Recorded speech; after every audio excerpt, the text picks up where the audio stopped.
Bonjour à tous, on se retrouve avec Guillaume Lormeau qui nous a fait un joli top 16 au Card Market Series de Paris. Comment tu vas, Guillaume? Ça va. Bon, ça a été quoi à peu près tes matchs pendant les rondes? J'ai affronté deux dinos, Altergues, Spiral. Pendant les roues, ouais, majoritairement c'était ça. C'était contre des combos. J'ai perdu contre un héros, j'ai perdu contre des spirales. Et voilà. Le héros, c'est celui qui a fini premier durant les rondes? Ouais, c'est qui a fini premier. Ok, et tu nous as joué quoi du coup J'ai joué héros à 64. Du coup avec ou sans Isolde? Sans les autres. Avec, j'ai joué héros fou. Ça va être intéressant à Il voir. a fait fureur.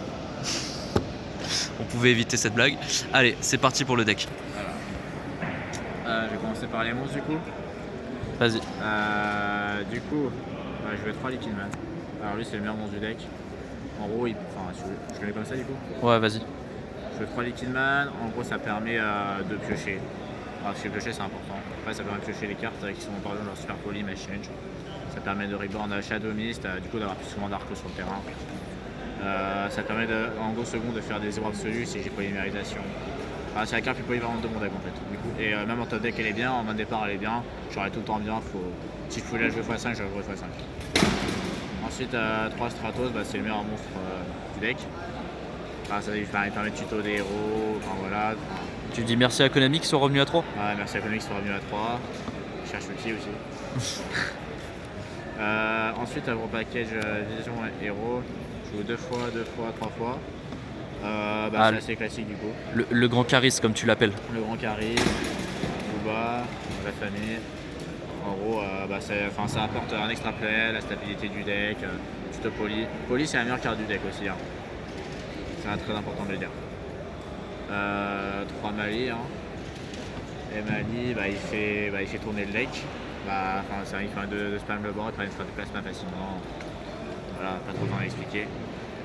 Je joue à 2 Adjusted Gold. Alors en général on voit 1, mais moi j'aime bien 2 parce que en go second il est vraiment très fort.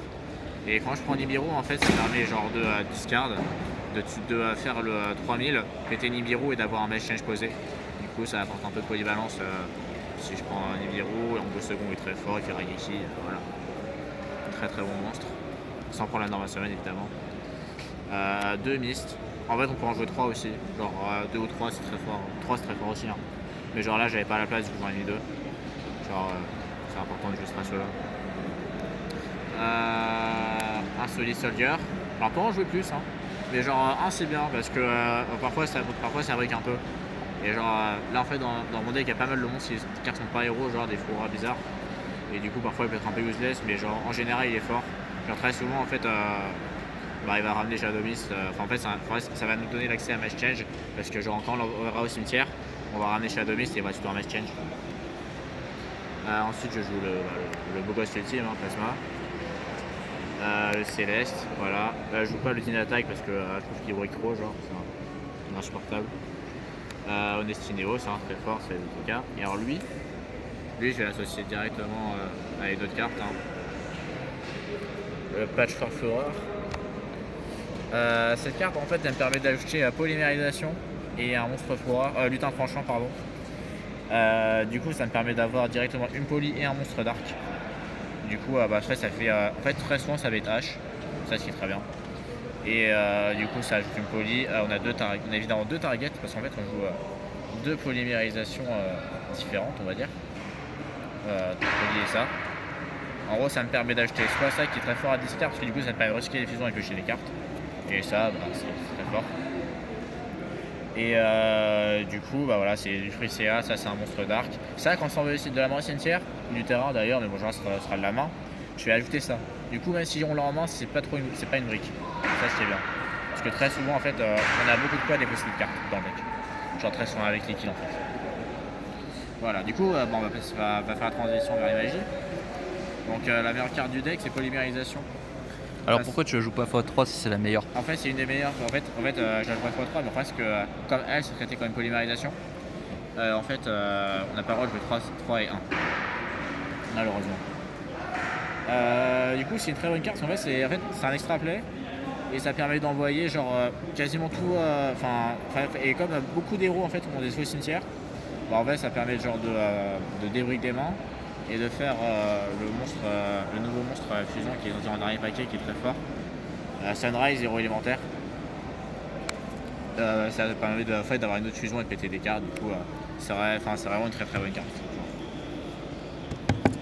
Voilà. Et genre, aussi ce qui est pas mal, c'est que si on a Patchwork et le petit Liquid Man, on va faire Esco et Dao, héros élémentaire.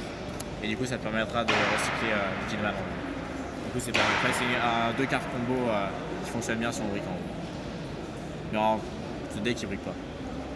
Même la version à 60. Même si on joue 60 cartes, le deck il brique jamais. Genre, j'ai en fait, la plus mauvaise main que j'ai eu dans le tournoi, j'ai fait Darklo, Post-Twin et voilà. Du coup, c'était vraiment la pire main du tournoi. Genre, sinon, tout le reste, c'était des mains classiques que vous connaissez. Ensuite, je joue à 2 désirs, je joue 60 cartes. En vrai, la pire carte à bannir entre guillemets avec désir, c'est Malveillant. Ou alors 2 Increase, on n'a vraiment pas de chance. Mais sinon, en fait, ça permet de draw des bonnes cartes. Genre, ça draw des Mass Change, ça draw Super Poli, ça draw le pot là, très fort le pot. Du coup, voilà, ça permet de bait H. C'est une très bonne carte en soi. Ouais, un deck à 60 cartes. 2 pots de possessivité. Ça me permet de recycler des Malveillants. C'est la principale utilité. C'est juste pour ça à la base? Alors c'est pas que pour ça en fait, il y a d'autres utilités en fait. Je bannis énormément avec Miracle. Du coup je peux bannir des links et les recycler avec ça. Et un petit plus en fait, c'est genre pour le match-up Orcust, quand il fait effet baguette qui t'arrête à un monstre, je peux chaîner ça et les baiser. Du coup c'est plutôt pas mal. Master Reborn, meilleure carte du jeu. Basique. Ça arrive en Strato, ça arrive en n'importe quoi, ça extra play. Avary c'est pas mal, je l'ai pas piché une seule fois du tournoi malheureusement, mais franchement je pourrais bien aimer. Ça recycle les fusions, ça recycle des monstres, ça pioche des cartes. C'est tout ce qu'on veut dans le deck. 3 allures, parce qu'on joue quelques darks qui sont pas fous. Enfin, qui sont pas fous à avoir en main, je veux dire. Si on a ça, plus ça, c'est un très bon combo. En fait, ça permet de start à 7 cartes en main, enfin 6 cartes en main en soi. Du coup, c'est vraiment pas mal. Sacrifice inutile. En vrai, c'est un extra play en gros. Enfin, ça envoie des malveillants, ça envoie Shadow Mist en fonction des situations. Des meilleures cartes du deck en 3 Destiny Fusion. Cette carte, en fait, elle envoie Shadow Mist, elle envoie Malveillant. On a une polyvalence, c'est-à-dire qu'on peut faire soit lui, soit Dystopie. Dystopie, il pète des cartes. Lui, il discard pour fouiller chez des héros de la destinée. Du coup, c'est vraiment une excellente carte dans le deck. Attention, quand vous jouez le deck, vous êtes restreint au dark. Si vous la jouez. Du coup, en fait, si vous avez le choix, il faut d'abord faire les plays avec Sunrise et Zéro Absolu et ensuite activer ça. Mais bon, en général, si vous faites ça, c'est juste de le garder en main parce que si vous prenez Lilio, vous êtes vraiment niqué jusqu'au bout. Une très très bonne carte dans le deck, Super Poli. Alors en fait, ça permet de. En fait, ça gère les monstres adverses, genre très facilement. Ça gère Slipper parce qu'en gros, on joue ça demande un light et un héros des éléments. Ça gère les darks en soi, on joue lui. C'est une bonne carte en battle, ça fait des OTK très facilement. Bon, les gourous, malheureusement, je l'ai pas touché en feature match, je fais lui. Et voilà, enfin, c'est une très bonne carte, on peut la reposer avec lui là. Du coup, on peut essayer plusieurs fois par duel, c'est vraiment carré comme carte. De Miracle, en fait, c'est fort parce que, genre, si on open avec Miracle en main, tu peux faire un Miracle, avec Sunrise, tu vas retrouver Miracle, tu fais Miracle. C'est bien d'en jouer 2, c'est pas une carte morte en main en soi, à condition d'avoir ce qu'il faut, enfin le reste pour jouer. 3 Mass Change, meilleure carte du deck, ça fait Darklo, lui là, de gosse, et ça fait le combo énorme qui est Absolu 0 plus Acide, enfin, qui fait Rageki plus Molana Rapide. Très bonne carte. 3E, Rota, classique. La meilleure carte, la seule carte de la banliste du deck, on la joue évidemment. Sur le match 2. Tu voudrais qu'elle revienne à 3 héros libres? En fait non, parce qu'il y aura des FTK qui vont venir, c'est le vrai problème. Mais après, si elle revient à 3, ouais c'est cool. Et la dernière carte d'Arconic qu'on va chercher avec l'autre. Sachant que même en main, c'est pas trop une brique parce qu'en soi, l'autre on peut le fouler très facilement avec Gion. Ça fait un joli tas de cartes tout ça. Ça fait un très joli 4 cartes, 60 cartes. Si je pouvais jouer 80, je jouerais 80. On n'est pas en format Commander Magic. Malheureusement. Je jouerais tout x1 avec 100 cartes dans le deck. Ça aurait été incroyable. Du coup, pour l'extra deck. T'as tellement de cartes que t'arrives même pas à tout remettre comme il faut. Mais meilleur combo du jeu, voilà. Rageki, l'entourage, un peu modèle d'un petit même. Alors ça en plus, ce qui est très fort avec cette carte, c'est qu'on peut la recycler avec la fusion substitute qui est ici. Voilà, si on veut en faire 2 par duel, ça arrive parfois. Il va chauffer un peu lent. Lui, c'est très facile de le faire quitter le terrain. Juste en zone ligne, en fait ça marche. En increase pendant tour adverse, ça marche. Très bonne carte. Lui, bah, en vrai, on pourrait en jouer 2, ça se discute. Il y aura la place d'une autre target à Super Poli. Mais genre, là, j'avais pas la place pour ce tournoi-là. Et à 1, en fait, ça va, parce que parfois, je recycle aussi avec ça. Et ça ajoute, du coup, c'est la fusion que vous allez invoquer en priorité avec vos cartes. Gaïa, c'est pour Gourou, majoritairement. Mais aussi, parfois, genre, quand le gars il joue Salamandrette et qu'il veut faire un 4 en squad, bah, tu fais lui. Enfin, il y a beaucoup, pour Trigger, tu fais lui. Enfin, il y a beaucoup de terres dans le Yu-Gi-Oh! Quand même. C'est quand même un attribut assez représenté. Il y a beaucoup d'héros surtout. Ouais. Et les héros, ils sont déter. Du coup, Escuridao. Ces blagues de merde ne sont pas validées. Dommage. Escuridao, ça demande un Dark. Du coup, c'est aussi un attribut très représenté. Mais ça me permet de faire ce que je vous ai dit au début.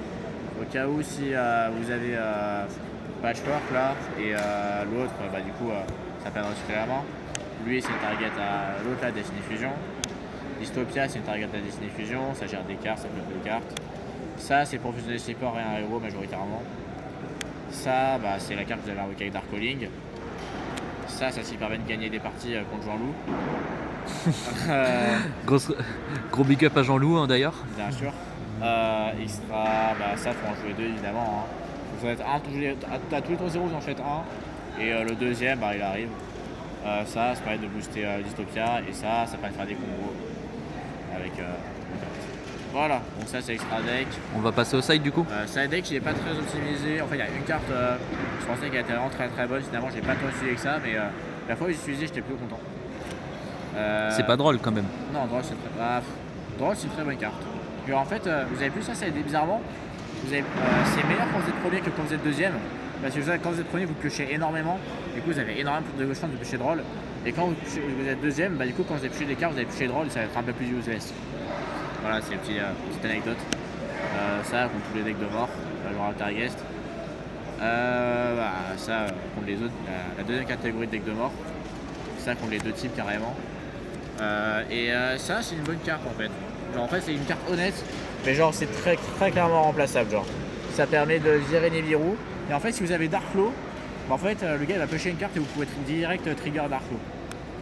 En fait, ça c'est peut-être meilleur à MR5 parce que, genre, quand vous allez invoquer Dark Flow directement, genre en zone main, du coup, vous allez directement faire ça et pas prendre Nibiru, quoi. Alors que là, vous êtes obligé de.